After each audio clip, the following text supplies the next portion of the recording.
ఇప్పుడు మనకి bus ticket, train ticket, flight tickets, ఏమైనా టికెట్స్.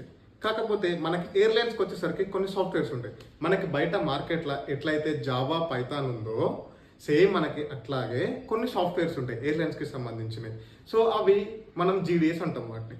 ఆ జీడిఎస్లో ఎలాంటి టైప్స్ ఆఫ్ సాఫ్ట్వేర్స్ ఉంటాయంటే అమెడియస్, సేబర్, గెలీలియో. సో ఈ సాఫ్ట్వేర్స్ ఏంటి అంటే అమెడియస్ అనే సాఫ్ట్వేర్ కింద ఒక 400 ఎయిర్లైన్స్ ఆపరేట్ అవుతాయి. గెలీలియో కింద అప్రాక్సిమేట్గా మీకు 350+ ఎయిర్లైన్స్ ఆపరేట్ అవుతాయి. సేబర్ అనేది ఇక్కడ కంటే నార్త్ అమెరికాలో ఎక్కువ వాడతారు. దానిలో అప్రాక్సిమేట్గా మీకు ఒక 400 ఎయిర్లైన్స్ ఆపరేట్ అవుతూ ఉంటాయి.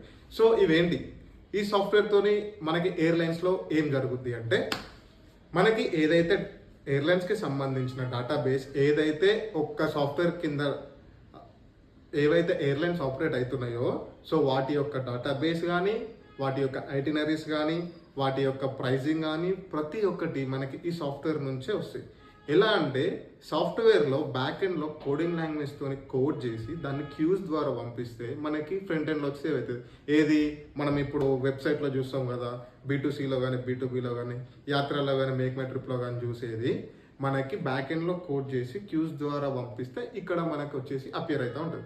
సో దీనివల్ల మనకి ఏంటి బెనిఫిట్స్ అంటే మనకి ఇది ఏదైతే డైరెక్ట్ ఎయిర్లైన్స్ ఆపరేట్ అవుతుంది కాబట్టి సాఫ్ట్వేర్, సో దీనిలో మనకి బయట చూసుకునే దానికంటే ఇందులో ఫేర్ డైరెక్ట్ రిజర్వ్ అయి ఉంటుంది. సో ఇది ఎయిర్లైన్కే ఫేర్ డిజైన్ అవుతుంది కాబట్టి ఇందులో మనకి ఫేర్ వచ్చేసి చాలా లీస్ట్లో అవైలబుల్గా ఉంటుంది.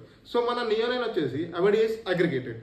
సో మీ ఫ్రెండ్స్లో కానీ ఎవరైనా ఎయిర్లైన్స్ ఇండస్ట్రీకి వద్దాం అనుకుంటే నేను వచ్చేసి ఈ course the travel majestic school, Toli Chowki, Hyderabad, Syed Adil sir దగ్గర తీసుకున్నాను.